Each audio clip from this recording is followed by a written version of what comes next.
To all of you, my dear students. Today we are going to learn about metals and non-metals. Around 92 elements are naturally occurring on this earth. Out of them, 70 are metals and 22 are non-metals. While some elements shows both the properties of metal and non-metals. बच्चों, इस अर्थ पर around 92 elements हमने ये देखा है कि जितने भी एलिमेंट्स होते हैं वो सारे के सारे बच्चों एक टाइप के एटम से बने होते हैं, जैसे कि hydrogen, carbon, nitrogen, phosphorus, oxygen, ये सारे के सारे बच्चों एलिमेंट्स हैं। इन एलिमेंट्स को हमने दो पार्ट में कैटेगराइज किया है। First is metal and another is non metal. अगर हम सिंपल भाषा में इसे समझें बच्चों, तो मेटल्स को हम कहते हैं धातु। जो भी एलिमेंट्स हार्ड होते हैं, जैसे आयरन है, एल्यूमिनियम है, गोल्ड है, सिल्वर है, these all are hard, so they will be termed as metals. जबकि जो गैशियस फॉर्म में हैं उन्हें हम क्या कहेंगे बच्चों? नॉन मेटल्स कहेंगे। तो around 92 elements are naturally occurring on this earth. Out of 92, you can say around 70 are metals while 22 are non-metals. Some are metalloids. बच्चों, कुछ एलिमेंट्स ऐसे भी होते हैं जिनके अंदर मेटल की प्रॉपर्टी भी होती है और नॉन मेटल की प्रॉपर्टीज भी होती हैं। यहाँ पर आप देख सकते हैं कि कुछ elements like gold, silver, platinum are found in free state. बच्चों, ये नेचर में भी फ्री स्टेट में पाए जाते हैं, जैसे कि गोल्ड है, सिल्वर है, प्लेटिनियम है। ये हमें अर्थ से डायरेक्ट फिजिकल फॉर्म में अगर हम देखें तो फ्री पाए जाएंगे।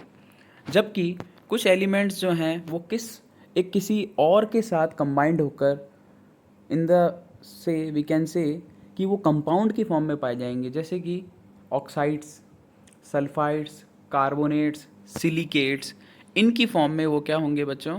पाए जाएंगे। नॉन मेटल्स की अगर हम बात करें तो हीलियम, नियॉन, आर्गन, ये सारे के सारे बच्चों एलिमेंट्स फ्री स्टेट में पाए जाएंगे। जबकि कुछ जो हैं जैसे कि सल्फर और फास्फोरस वो कंबाइंड फॉर्म में पाए जाते हैं।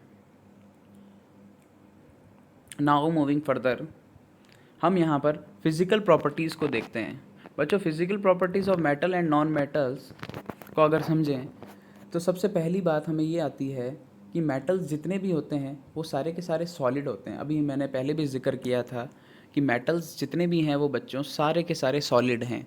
इसका एक एक्सेप्शन है, वो है मर्क्यूरी। मर्क्यूरी बच्चों रूम टेम्परेचर पे लिक्विड फॉर्म में रहता है।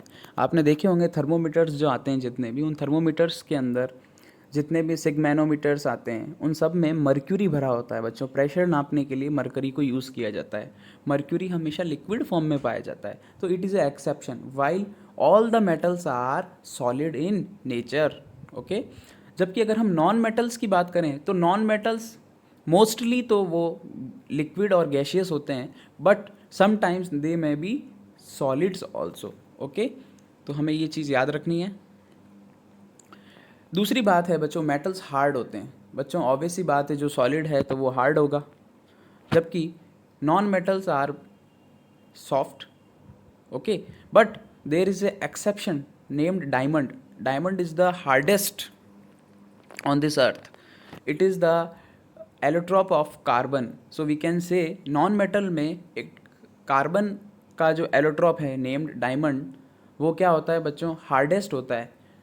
जबकि हमने ऊपर बात की है कि नॉन मेटल्स की प्रॉपर्टीज़ क्या होती हैं? They are soft. Okay, but exception is diamond. Third property is metals have metallic lustre. बच्चों, लस्टर मीनिंग होता है शाइनीनेस। मेटल्स की सरफेस हमेशा शाइन करती है। आपने देखा होगा जितने भी गोल्ड, सिल्वर, प्लेटिनियम हमेशा शाइन करते हैं because they are metal. Okay, iron भी क्या करता है बच्चों? शाइन करता है, इसलिए हम उसको बोलेंगे लस्ट्रस। तो जितने भी मेटल्स हैं सारे के सारे क्या होते हैं बच्चों? लस्ट्रस होते हैं। जबकि नॉन मेटल्स के अंदर कोई लस्टर नहीं होता, क्योंकि वो होते ही नहीं, सॉलिड फॉर्म में रेयर केस में होते हैं। तो लिक्विड में और गैस में वो कहाँ से शाइन करेंगे? ऑब्वियस सी बात है। तो आई थिंक आपको ये पॉइंट भी समझ में आ गया होगा। फोर्थ पॉइंट है बच्चों, metals have high melting point and boiling point. बच्चों अगर आपको मेटल को पिघलाना है या मेटल को गर्म करना है, आपने देखा होगा उसको बहुत हाई टेम्परेचर की रिक्वायरमेंट, आयरन अराउंड 1000 केल्विन के बाद जाकर क्या होता है बच्चों, पिघलता है। तो मीन्स मेटल्स को अगर आपको पिघलाना है, ओके, मेल्ट करना है, तो आपको बहुत अमाउंट में हीट देनी पड़ेगी। इसलिए हमने क्या बोला, उसका मेल्टिंग पॉइंट क्या होता है एंड बॉइलिंग पॉइंट दोनों क्या होते हैं बच्चों, हाई होते हैं। जबकि नॉन मेटल तो गैशियस फॉर्म में है, इसलिए उनका मेल्टिंग पॉइंट क्या होगा बच्चों, लो होगा। आई होप आपको ये पॉइंट भी समझ में आ गया होगा। फिफ्थ पॉइंट देखिए बच्चों, मेटल्स आर मैलिएबल। मैलिएबल्स का मतलब होता है बच्चों थिन शीट। आपने देखा होगा हम जब स्वीट्स बनाते हैं तो स्वीट्स के ऊपर बर्क लगाते हैं बच्चों। आपने देखा होगा कि चांदी की जो बर्क होती है इतनी पतली होती है, एकदम बहुत उसकी जो थिन होती है, बिल्कुल थिन होती है। इट मीन्स वी कैन से कि किसी भी मेटल को ठोक पीट कर उसे हम शीट में कन्वर्ट कर सकते हैं। आई होप आपको ये पॉइंट समझ में आ रहा होगा कि मेटल्स को ठोक पीट कर, क्योंकि मेटल्स क्या होते हैं, हार्ड होते हैं, मेटल्स को हम क्या करते हैं, हैमर से क्या कर सकते हैं बच्चों, शीट में, थिन शीट में क्या कर सकते हैं, फॉर्म कर सकते हैं। जबकि नॉन मेटल के साथ ऐसा नहीं किया जा सकता। तो this word you should kept in mind, meaning of malleable is to converting into thin sheet.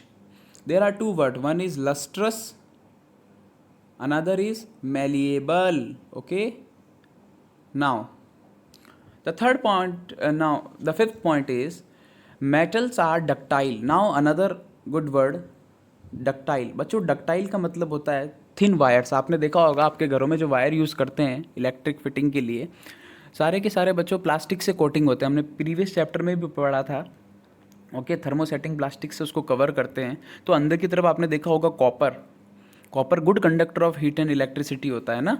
तो कॉपर का पूरा वायर, आपने देखा है कि पूरे वायर्स के अंदर कॉपर होते हैं। तो हम कह सकते हैं बच्चों कि मेटल्स को हम कन्वर्ट कर सकते हैं थिन वायर की फॉर्म में। जब हम थिन वायर की फॉर्म में कन्वर्ट कर सकते हैं तो इसे हम क्या कहते हैं बच्चों, डक्टिलिटी। तो now another word includes in your dictionary named ductility और simply ductile. Now metals are good conductor of heat and electricity while non metals are bad conductor of heat and electricity। ऐसा क्यों होता है बच्चों, क्योंकि metals में क्या पाए जाते हैं, फ्री इलेक्ट्रॉन्स। मेटल्स में फ्री इलेक्ट्रॉन पाए जाते हैं, इसलिए हम कह सकते हैं they are good conductor of heat and electricity. Six point is metal are sonorous. बच्चों सोनोरस मतलब क्या होता है, जैसे अगर आप मेटल को जब भी थोड़ा बहुत पीटते हैं तो उसमें से आवाज़ आती है बच्चों, उसमें से साउंड्स क्रिएट होती है। मेटल्स के अंदर से हमेशा क्या होती है बच्चों, साउंड क्रिएट होती है। आप आयरन के ऊपर हथौड़ा मारो आपको आवाज़ आएगी, ओके। आप सिल्वर के ऊपर आवाज़ हथौड़ा मारोगे तब भी आपको आवाज़ आएगी। इट मीन्स वहाँ पर साउंड क्रिएशन होता है, इस कारण से they are sonorous. I hope आपको ये पॉइंट समझ में आ गया होगा। So again we are revising, there are 4 words which are very very important. First is lustrous. Lustrous means shininess, and another is sonorous. Sonorous means sound. Ductility means converting in thin wires. Malleable means conversion in thin sheet. Now we are moving for chemical properties. Chemical properties में बच्चों सबसे पहले हम देखते हैं reaction with oxygen. बच्चों अगर metals की रिएक्शन ऑक्सीजन के साथ होती है तो वो क्या बनाते हैं बच्चों, मेटल ऑक्साइड्स।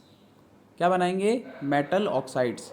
देखो मैग्नीशियम की रिएक्शन हुई ऑक्सीजन से तो मैग्नीशियम ने क्या बना दिया, मैग्नीशियम ऑक्साइड। सल्फर की रिएक्शन हमने देखो यहाँ पर, ये सल्फर नॉन मेटल है, नॉन मेटल की रिएक्शन अगर हमने ऑक्सीजन से की तो वापस से क्या बन गया, सल्फर डाइऑक्साइड। ओके, सो हम सिंपली क्या कहेंगे, ऑक्सीजन के साथ मेटल्स क्या बनाते हैं, मेटेलिक ऑक्साइड्स। ओके, और जितनी भी मेटेलिक ऑक्साइड्स होती है बच्चों वो बेसिक नेचर की होती है। ये पॉइंट हम आगे आने वाले चैप्टर में और अच्छे से समझेंगे। Now reaction with water.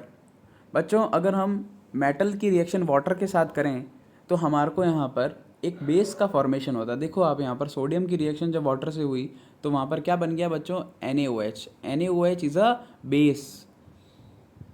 So we can say जब मेटल की वाटर के साथ रिएक्शन होती है तो हमेशा क्या बनता है, बेस बनता है। जैसे मैग्नीशियम की वाटर के साथ रिएक्शन की तो हमें यहाँ पर क्या मिला बच्चों, magnesium hydroxide. It is also a example of base.